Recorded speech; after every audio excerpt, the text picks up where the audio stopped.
Good.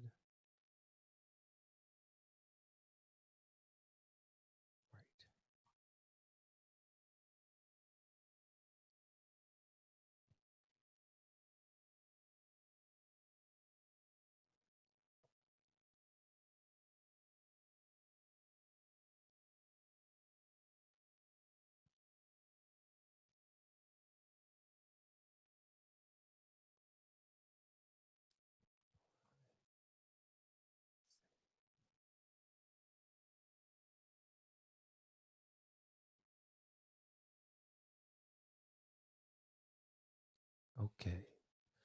Good. So the stream is started. I'm on YouTube, and man, being a one-person production is a lot, but I'm going to get this party started. So let's launch the tweet.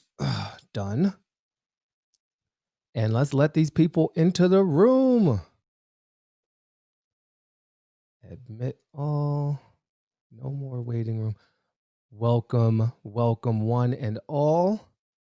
I really told this chime thing to not happen, but Zoom is acting the fool. So we're going to have a new intro to the show this week, and let's just see if I am as technically good as I want to be for y'all. Boom, boom. And we just slide that down. And let's do this. All right. So, hello. Thank you. Welcome. Please take your time getting to your seats. Don't shove your neighbors. Please make sure that you have not brought any outside food or beverage in, only things that you have washed down with Lysol doused foods only. And welcome to Live on Lockdown, Season 1, Episode 6. I'm going to start today's show with a beautiful piece of art from the New York Philharmonic performing Ravel's Bolero. They played individually, but they made a beautiful collective piece of work.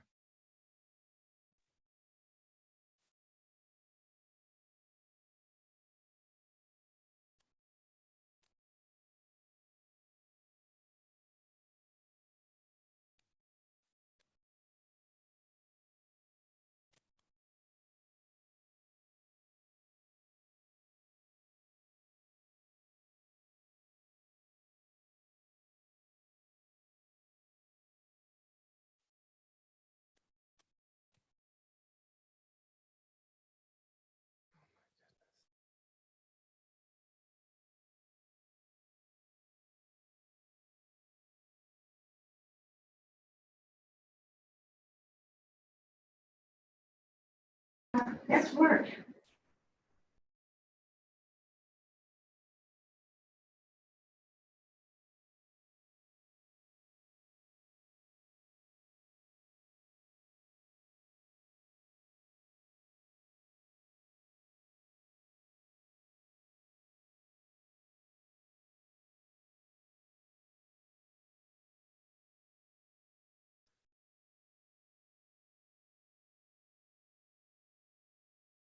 Mm. Get it? Yeah. Bolero. What?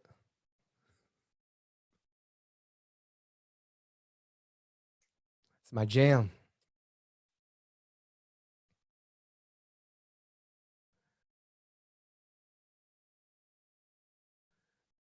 Mm-hmm.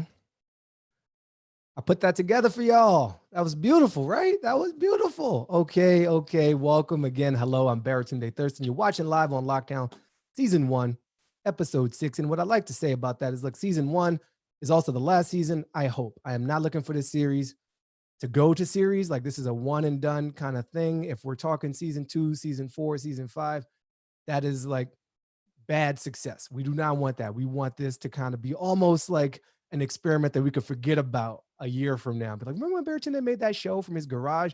No, I don't, because life is so great now. But in the meantime, we are here to provide some comfort to each other, provide some perspective, to mute everybody who's making all kinds of noises in the background, and to share each other's perspective on this. So Here's how the show is going to work this week. I'm going to start off by sharing a few things that I have observed, that I've found, that I've thought, that I've seen. And then we're going to bring you in, as we usually do, with some of your experience, your stories, like how you're making it through, what you're finding joy in, who you're most annoyed with. Um, so to start with the perspective sharing, I just want to say I'm wearing pants, and I think it's important to acknowledge I'm not that flexible. Pants, because we've got a lot of talk out there about how working from home and being on these webcams means that we don't have to wear pants anymore. And I'm not sure who these people are who've just been against like covering the bottoms of their bodies. I haven't had that be much of an issue, but I like the idea of pants. I also like the idea that, look, in the middle of one of these calls, you might have to get up and leave the room. And that's when your ass would show. And you don't want that. So you think you're secure in your pantslessness, and maybe you grew up wanting to be like Winnie the Pooh for some reason, just a greedy bear.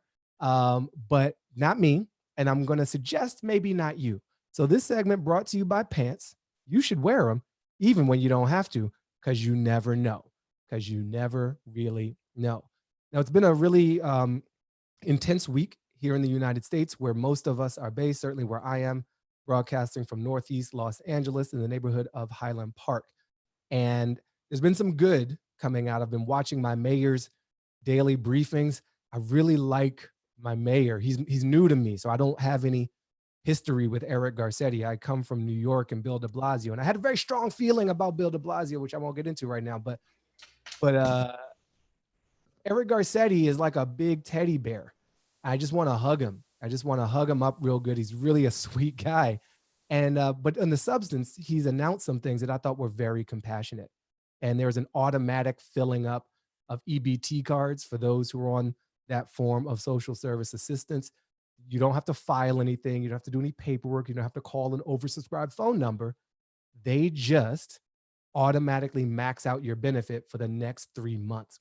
And that's the sort of proactive, like caring for each other, which I feel really good about. And there's so many things to not feel good about. I'm gonna get to a few of those things right now. But before I jump into the negativity and the criticism, I want to just celebrate my mayor, Eric Garcetti. He uses words like love all the time. The branding's been on point. We don't call our thing shelter in place, which evokes like active shooter running around like some Duke Nukem rampage. It's safer at home. And you know what it is? It is safer at home. I know these germs. This is I'll rebreathe my air. It's safer here. So you got safer at home. You got the automatic fill up of the EBT cards. Face coverings is what they're calling them now, not face masks. So I'm appreciative of the conscientious approach of the mayor.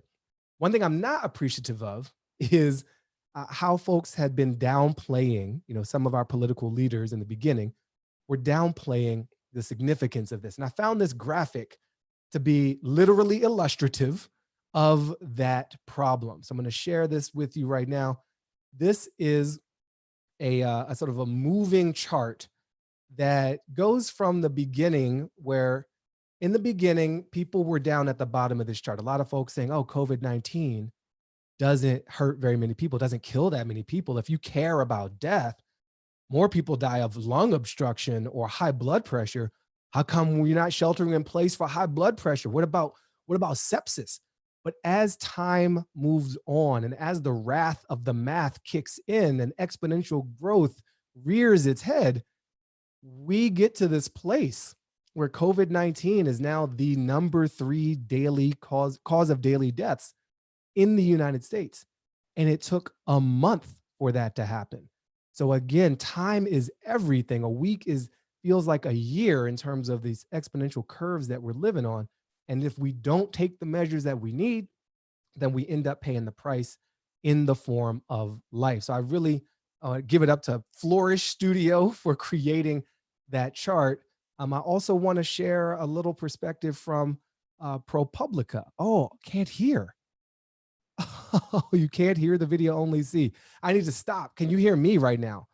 Throw up a comment in the chat room if you can even hear me. Otherwise, this is super weak. Okay, you can hear me, but you couldn't hear the video. You could only see it. Interesting. All right, we're going to play with that later. Thank you so much for catching me mid monologue. Good to know that you couldn't hear the beautiful thing I shared. Also, I'm curious, can you hear the door chime every time somebody comes in the room? Somebody just speak for the people. I don't.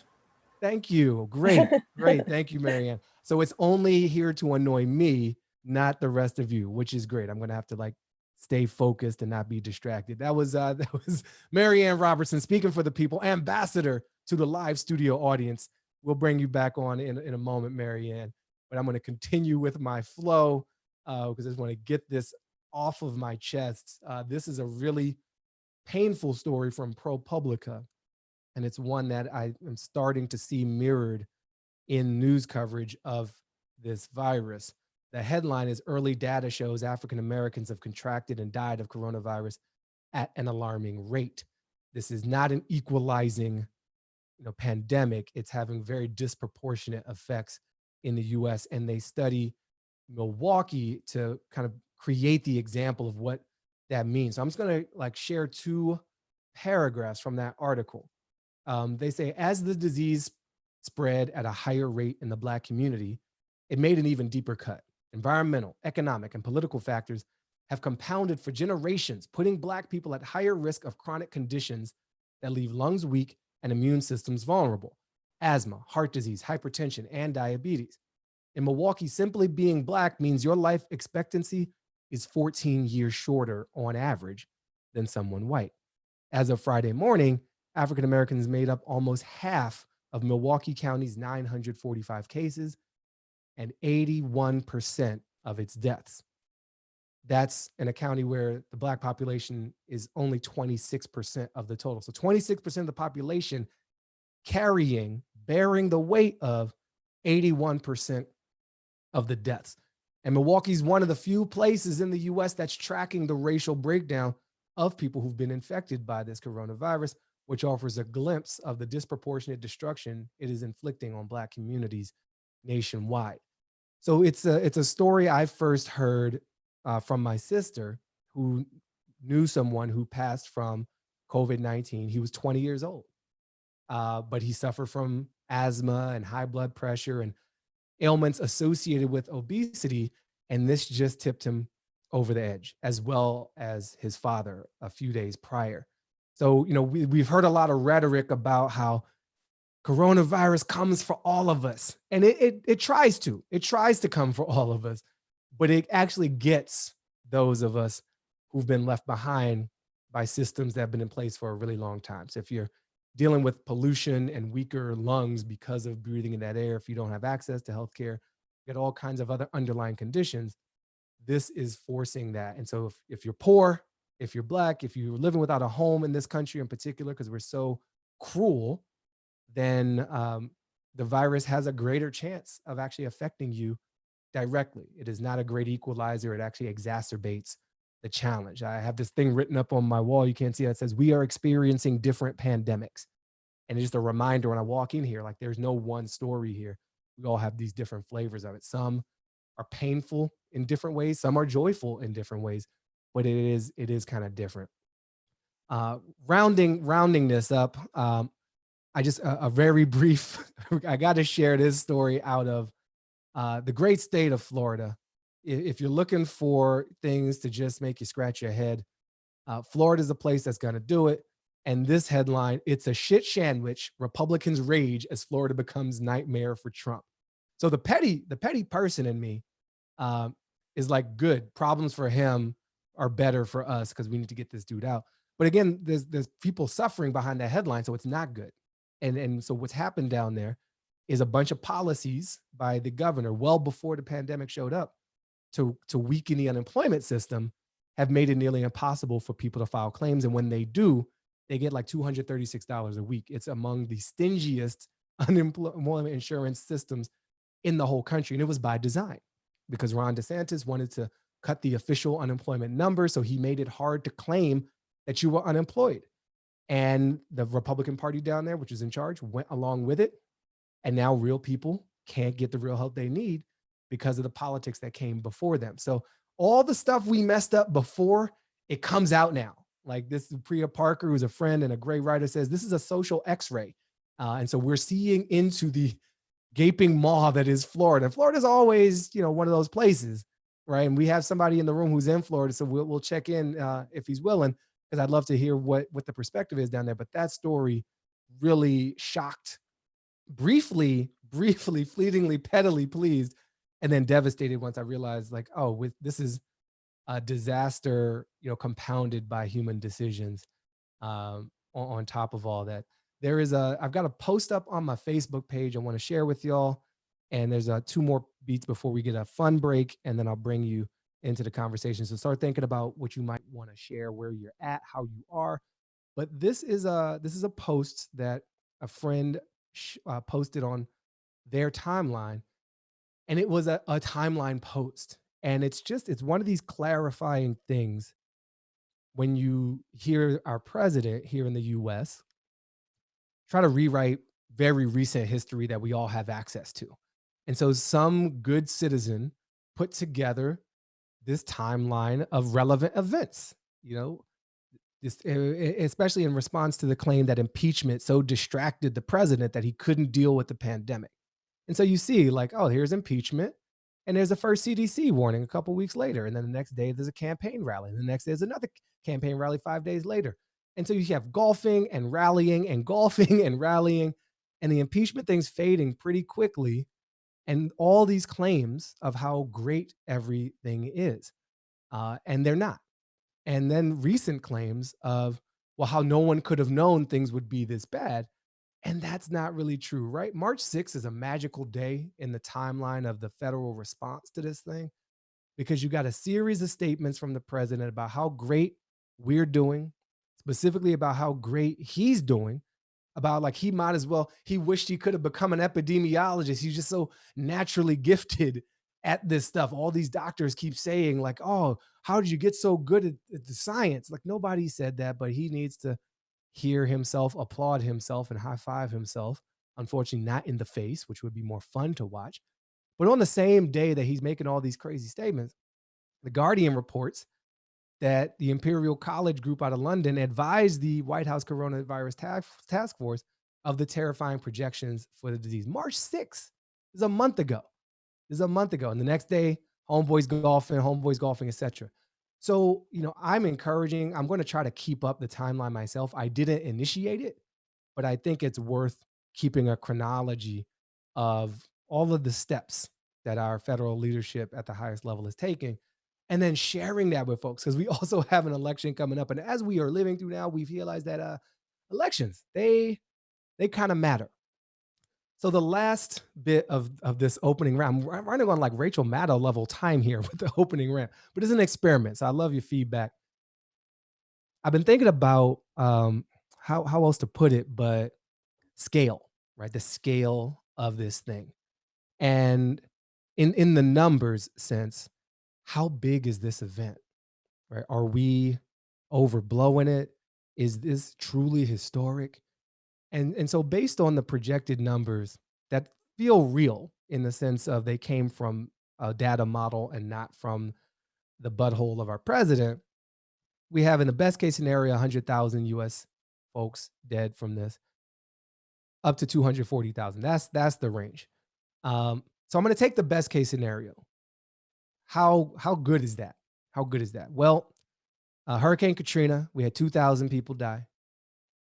9/11, immediate effect, just over 3,000 people dead. Vietnam War, over 15 years, 58,000 people in terms of US service members killed in their involvement in that war. Now, all this is just like direct deaths due to the thing. I'm not talking about secondary. I'm not talking about opportunity costs and all kinds of other ways of calculating impact, including the death of how many Vietnamese people died in the Vietnam War. I'm being very jingoistic on purpose. Like, how many Americans died from a thing? Katrina was 2,000. 9/11 was just over 3,000. Vietnam War, 58,000. And we are being told that 100,000 is the best we can do. So in the best case scenario, we're talking 50 Hurricane Katrinas, 30 9/11s, or roughly 2 Vietnam Wars. And all those things have massive political impact, cultural impact, not to mention the impact on our lives. So this is mega, right? This is a big thing. It's worth spending time on. It's worth being upset and annoyed and frustrated. And it's worth taking very seriously because we're already in the zone of major wars. And on the other side of that, you got about 400,000 in World War II and 700,000 in the Civil War. And I hope we don't get to the point where the direct deaths from coronavirus in the US achieve those level of numbers. So I'm going to try doing this sharing again. And I'm a little worried if you couldn't hear the audio.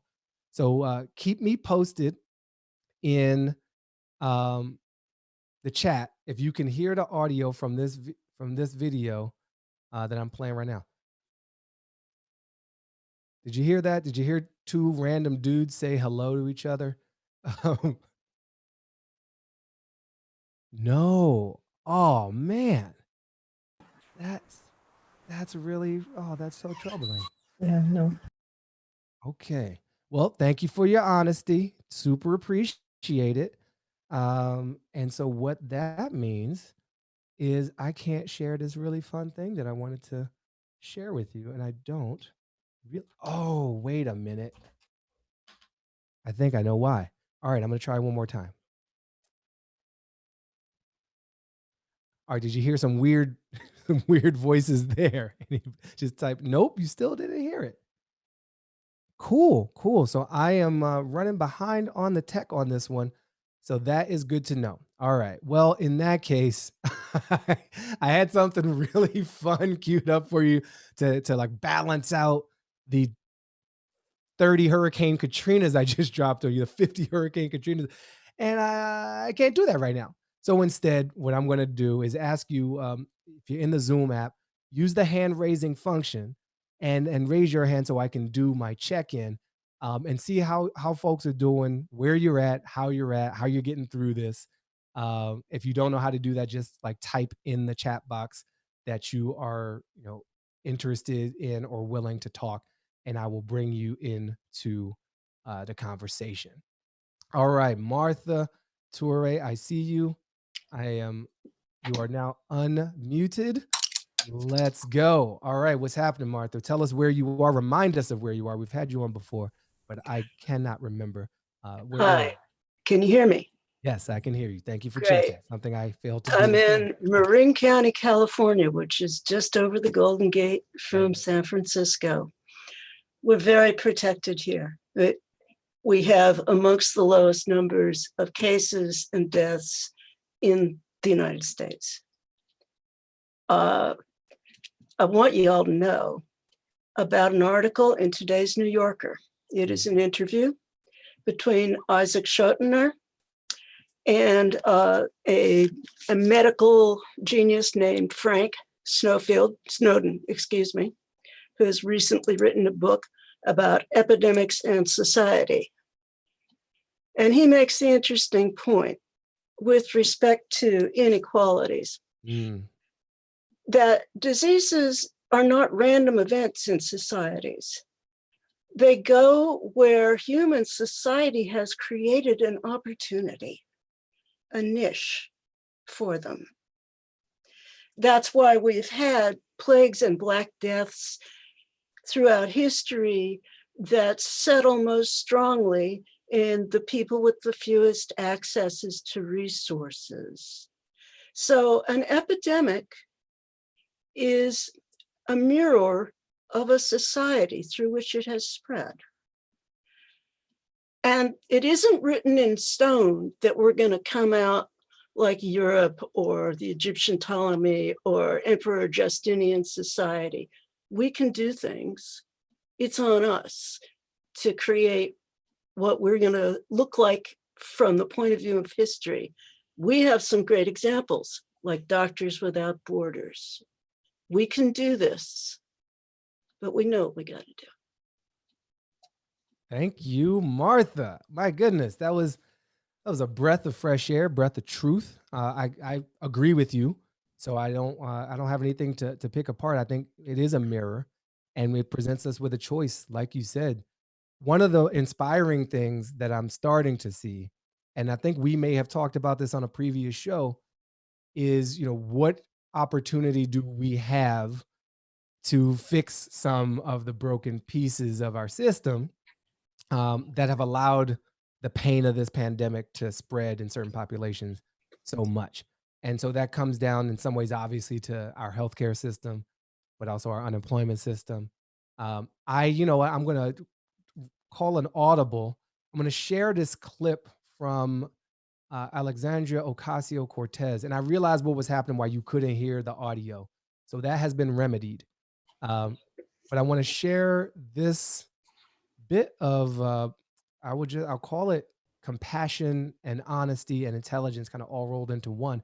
Basically, what had happened was I was hanging out on Instagram Live because that's like one of the few places you can be without like a face covering nowadays. Is like Zoom and Instagram Live and your own home. Otherwise, you got to cover up. And so I was on the IG because that's how you interact. And it said AOC is going live. I was like, cool, let me see what homegirl's talking about. And she was just taking questions. So I threw a question in.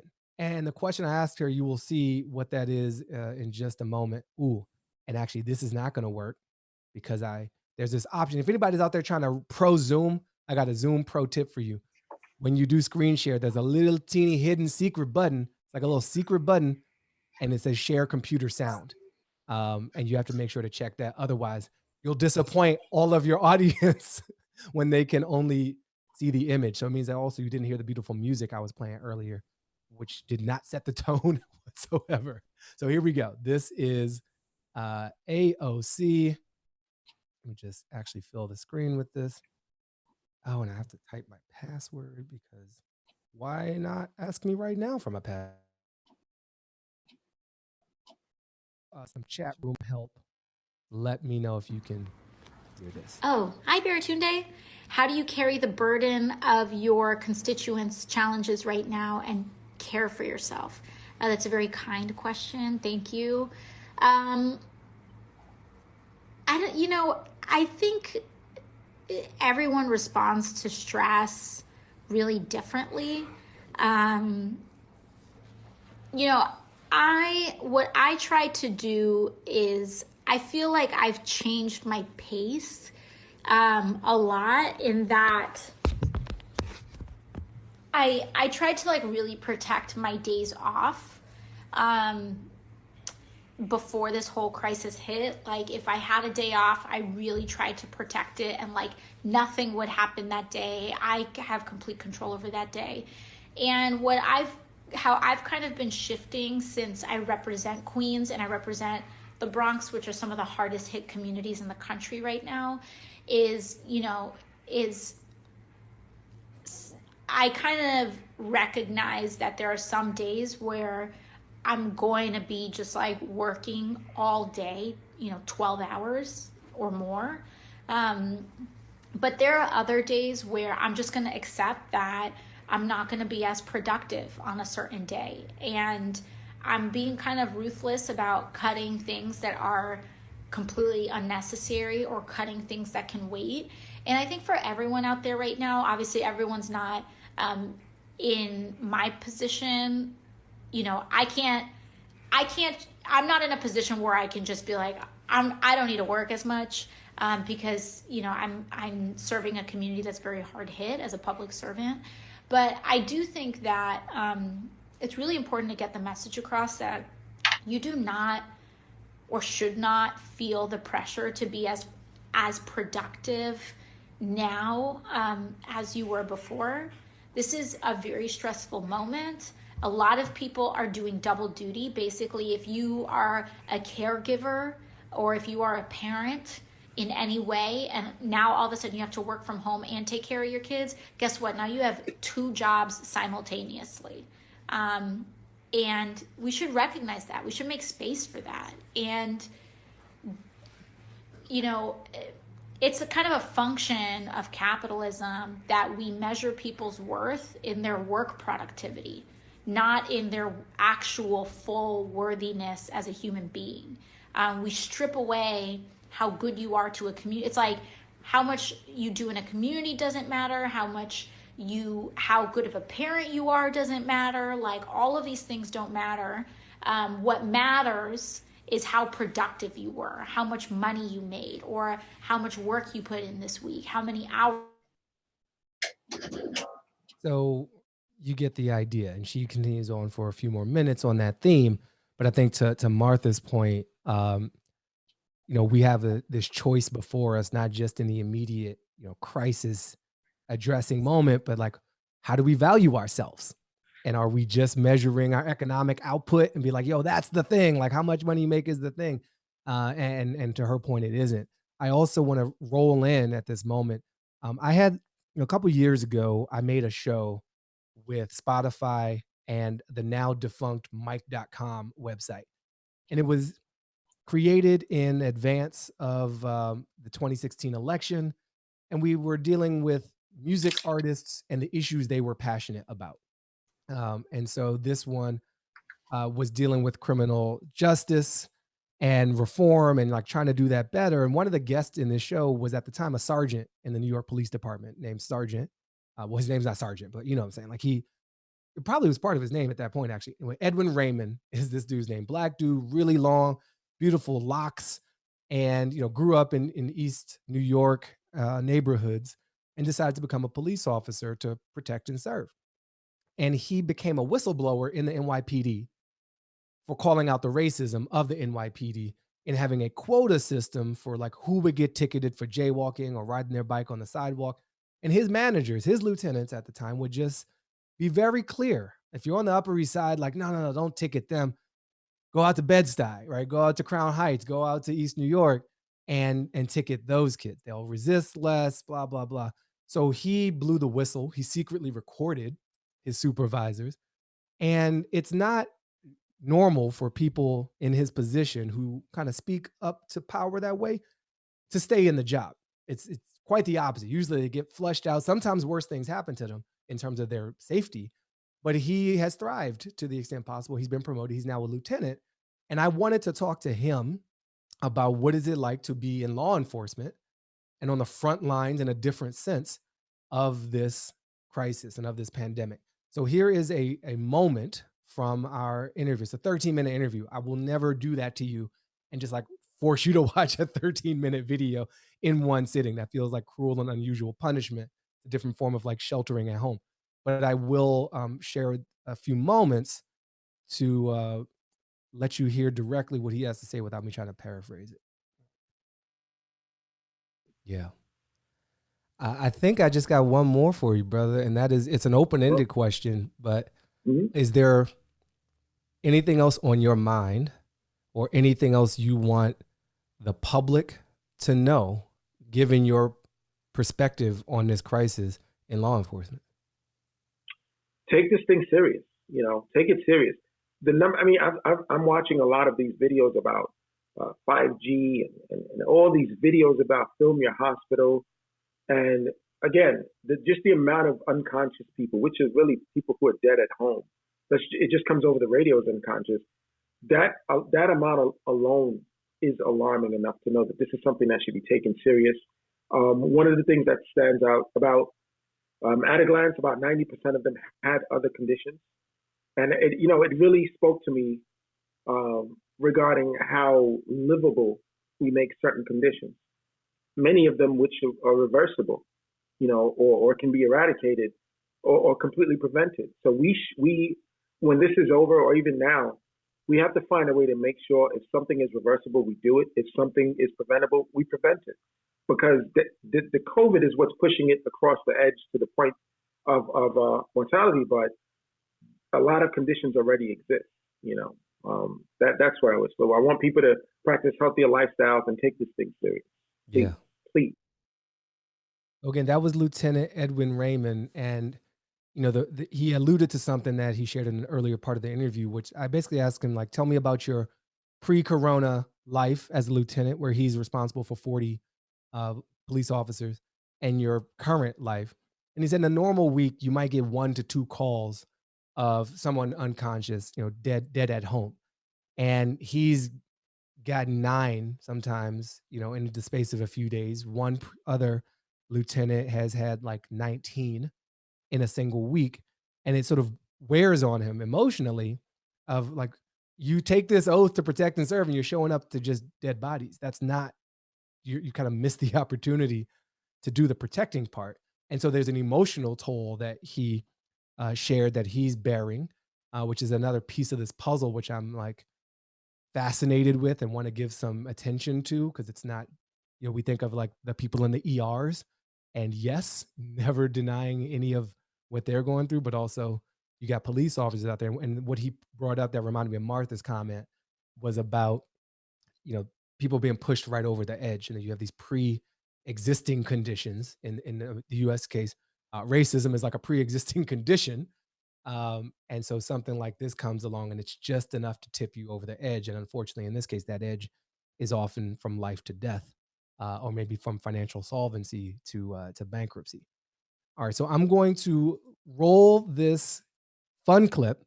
And in the meantime, think about if you want me to bring you on, do the little hand raise thing in the Zoom app, or just type it into the chat if you don't know where that button is.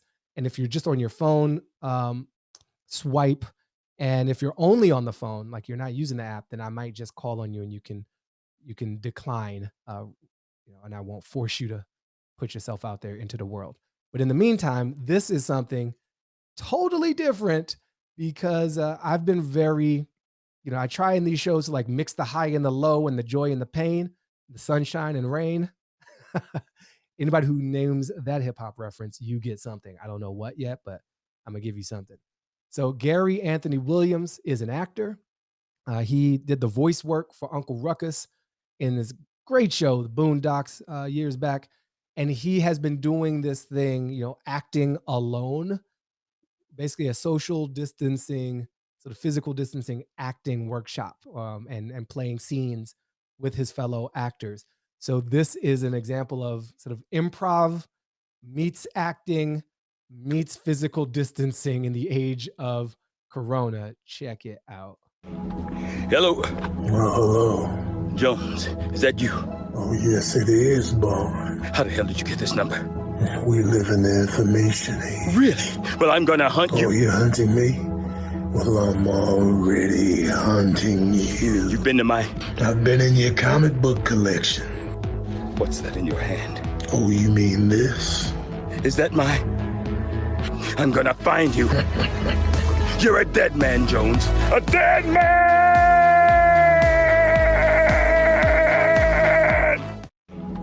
Hello. All right. So Gary Anthony Williams, follow him on Instagram. There are so many playful, fun scenes, and it's usually like a two-person scene. And once you watch a bunch of them, you kind of get the game. But it's just really interesting to see people fill in the gaps creatively, have some fun. But not everything coming out of this is terrible or the worst. So what I am going to do now, I'm doing one more pass. I'm actually gonna unmute. No, that's crazy. I'm not gonna unmute everybody. I think that's a little wild. But I will throw gallery view on just to wave and see everybody at the same time. Hello, Darby. Hello, Locksmith Robbie. Hello, Ronald. Good to see you again. Ronald, thanks for coming back. Swan, I see you. Well, I see your name up here. You know what? I'm gonna do a thing. Swan, I've unmuted you. Is that okay? It is. Hi, love. This is awesome. Where are you located right now? I'm in Boston, Massachusetts, because I wanted to be around family and help out. So it's been pretty awesome. For some context to those listening, watching now or later, Swan and I went to college together, Harvard 99. And I think we last saw each other at South by Southwest, actually, in a very socially undistant hotel lobby where we could still do those sorts of things. Yeah, that was an amazing time to catch up. We've seen each other, cross paths over the years, Summit, South by, all sorts of things.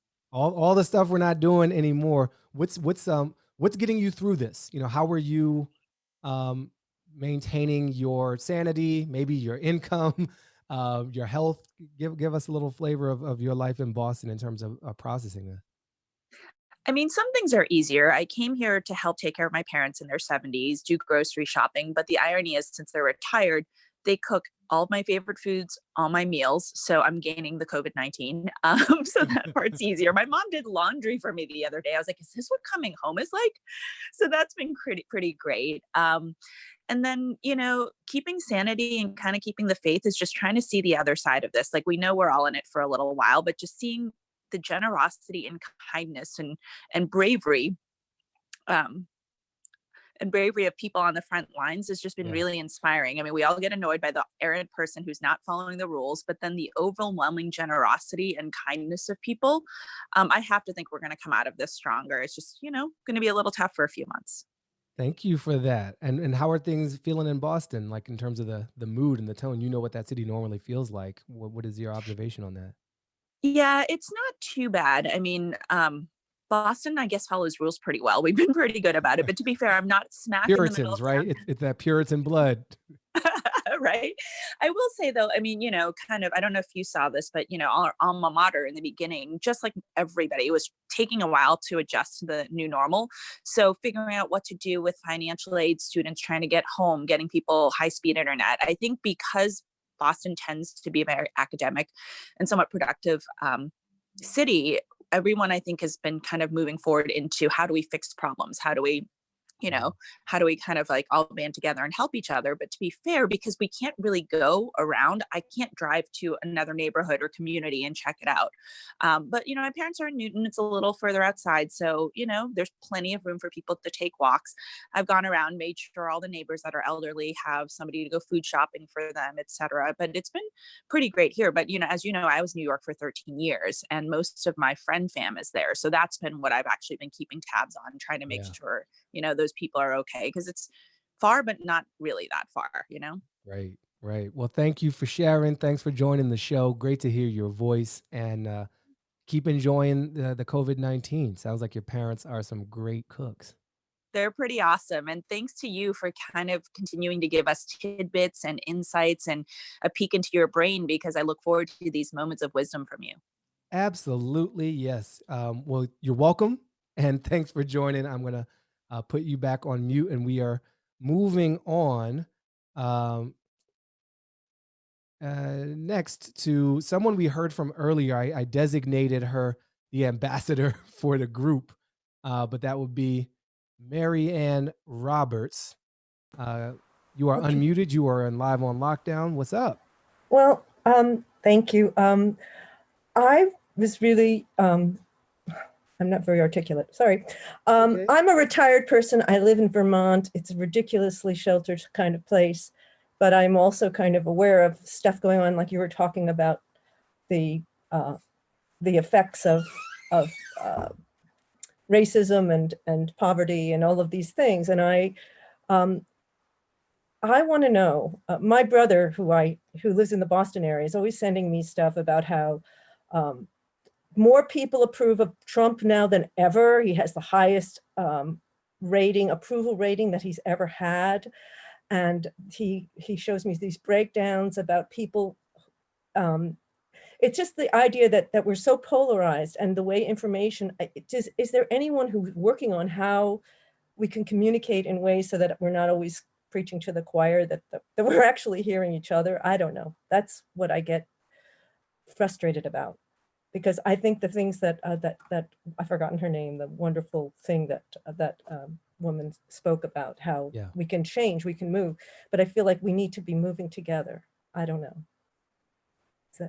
It makes sense. You do not need to worry about not being articulate. That was very clear. I'm sharing on the screen right now 538's kind of popularity tracker with this president, just to provide some history and context to the number. He's at 45.8% approval and 50% disapproval. So he's still net negative. And this is not currently, the best he's ever done. I think the best looks like, well, actually 45.5. So maybe he's just eked out his personal best. 45.5 way back, like inauguration day, before he could do anything terrible as president, and then 45.8 today. So I think, I'm going to stop the screen share, and who's doing the communication in a way that multiple parties can hear. I think Dr. Anthony Fauci actually is getting that done. He's regularly on Fox News, which is great. He's credible. He has found a way, I think, to maintain his sort of scientific and organizational credibility in the face of the president's random, whimsical to dangerous range of responses to this crisis. And Fauci has done it without sort of debasing himself. You see a lot of people get around this president, and there's like this gravitational pull of bullshit where you get too close to Planet Trump and you start getting warped, and your sense of truth starts getting warped, and your values. And Ted Cruz is like the greatest example ever. Like, this is a man who said all the true things about Trump back in the day, and then Donald Trump basically said his wife was ugly and his dad killed JFK and he's stupid, right? And Ted Cruz is like the greatest carrier of water for this president. So he's an example of the opposite of an Anthony Fauci, who's like gotten close to this president in Fauci's case and maintained himself. And I think that matters because he's communicating real information, and he's doing so in multiple venues. And if you look at his approval ratings, I don't have those right on hand, but he is like the third most talked about person in the country, or maybe the world, but certainly in the US, which is really interesting. And he's being listened to, not always followed, but his words are getting to both sides. And then my take on Trump's popularity in general, I think, George H.W. Bush got super popular right in the beginnings of the first Gulf War. Wartime president, people rally around the flag. It's a phenomenon. We have a whole name for it. It's called rally around the flag, even though the flag is a person embodied by the presidency. And then he lost to this young man from Hope, Arkansas, because the economy was tanked and the war couldn't cover that up. And so I think, nothing is quite, precedent doesn't always apply to this president, but he's been preparing from day one to run on his economic story. He will be denied that story come November. And that is a painful reality for the people who have to suffer through it. But it is a helpful reality for a narrative that means replacing him. And so, yeah, his popularity hasn't budged very much.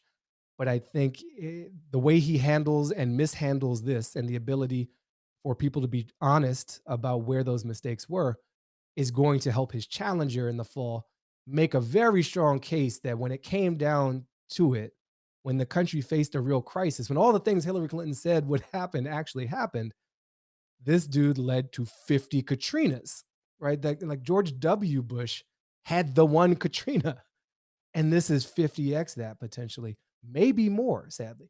So I'm never going to count out this president in terms of his ability to bounce back. But I think this is bigger. This virus doesn't obey him in the same way that he can shape other events. It doesn't respect him. It clearly doesn't even want to infect him. Like, the virus is so anti-Trump, it won't even infect him. That's a special power.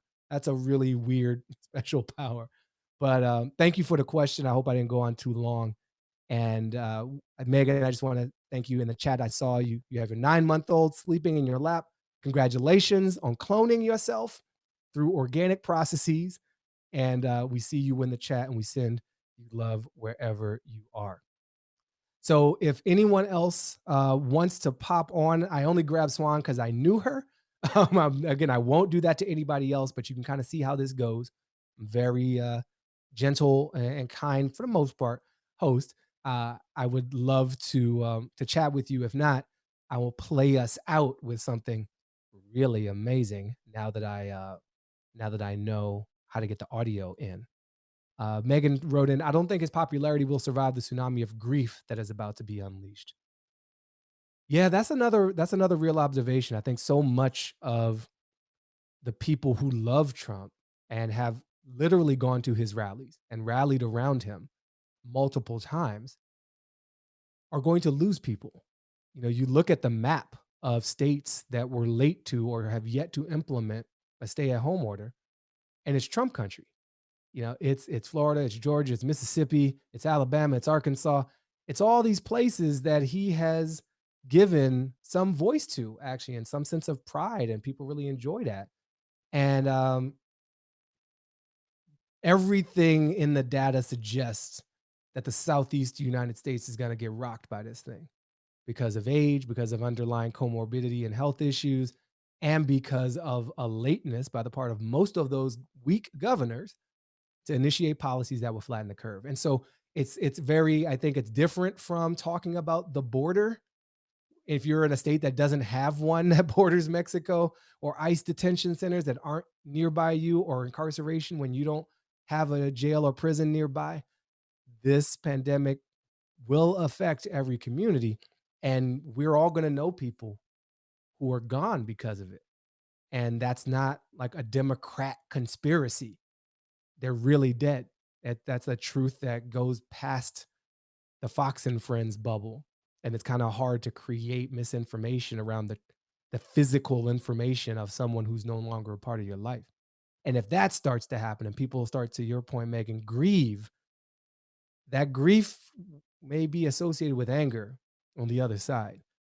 And again, that's why it's very important to start now being very clear about no one president can stop a virus, not like some of these pastors you see out there just like blowing it away, but you can slow it down.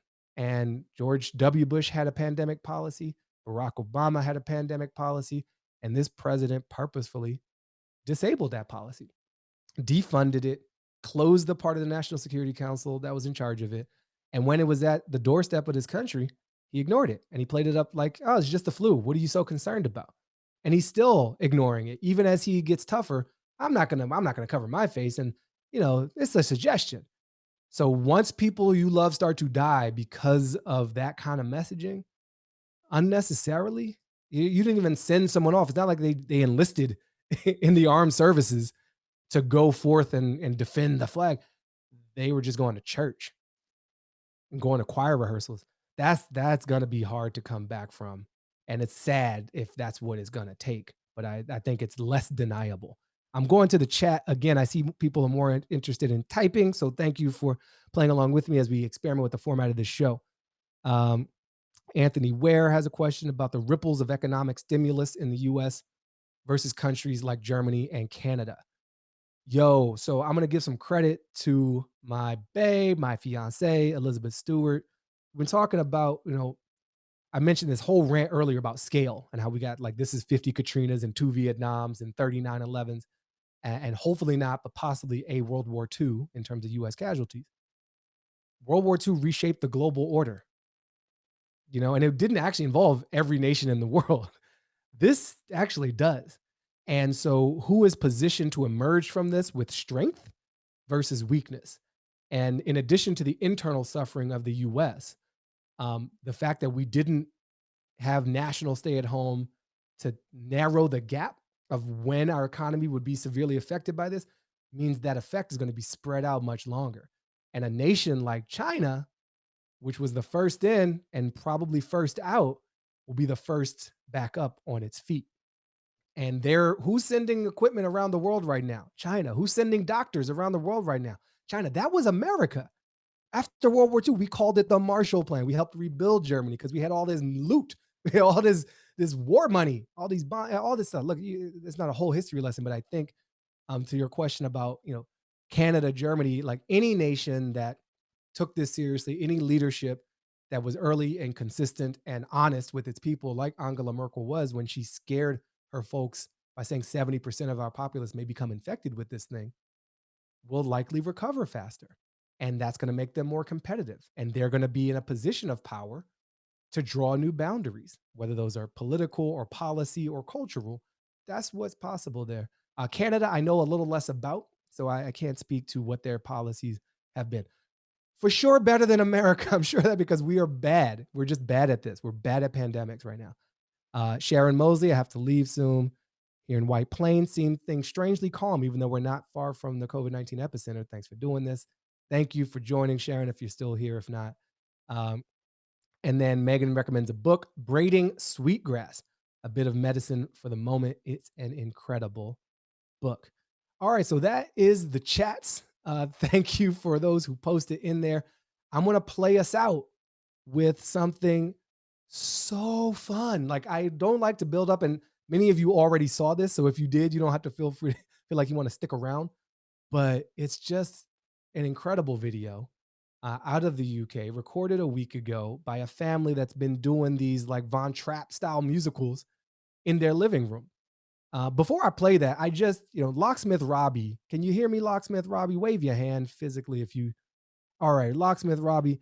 So listen, you can look at me now. You can do this, call me off like a ref if you don't want me to call on you, but I'm just seeing your whole get up and it's very compelling physically. So give me 2 thumbs up if I can come to you, or give me the wave off if you don't want me to come to you. What's it going to be?